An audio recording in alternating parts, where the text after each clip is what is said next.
কালিয়াগঞ্জ শহর ও গ্রামাঞ্চলের দুর্গাপুজো কমিটির হাতে অনুদানের চেক তুলে দিল পুলিশ।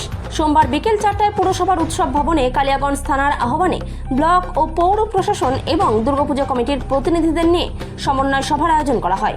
কালিয়াগঞ্জ থানার আইসি দেবব্রত মুখার্জির পরিচালনায় এই সমন্বয় সভায় উপস্থিত ছিলেন বিডিও প্রশান্ত রায়, পুরপ্রধান রামনিবাস সাহা, উপপুরপ্রধান ঈশ্বর রাজক, পঞ্চায়েত সমিতির সভাপতি বাপ্পা সরকার, সহ সভাপতি বুলি রায়, এছাড়াও জেলা পরিষদের 2 কর্মাধ্যক্ষ নিতাই বৈশ্য ও লতা দেব শর্মা এবং সদস্য রামদেব সাহানি, জেলা পরিষদের কমেন্টার অসীম ঘোষ, পঞ্চায়েত সমিতির বিভিন্ন কর্মাধ্যক্ষ, পঞ্চায়েত প্রধান ও কয়েকজন পুর কাউন্সিলর উপস্থিত ছিলেন।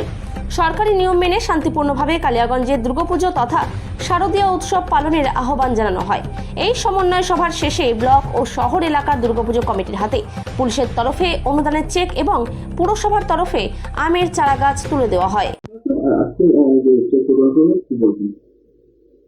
আজকে মহল্লার পরের দিনই আমাদের প্রত্যেকবারই আমরা প্রত্যেকটা ক্লাবে যায় আগে আমরা চেক দিতাম, চেয়ারম্যান, আইসি সবাই যৌথভাবে। কিন্তু এতে একটু সমস্যা হতো, হয়তো কোনো ক্লাবকে আমরা 4টা টাইম দিচ্ছি, সেই ক্লাবের এখানটা পৌঁছাতে আমরা 6টা হয়ে যাচ্ছে।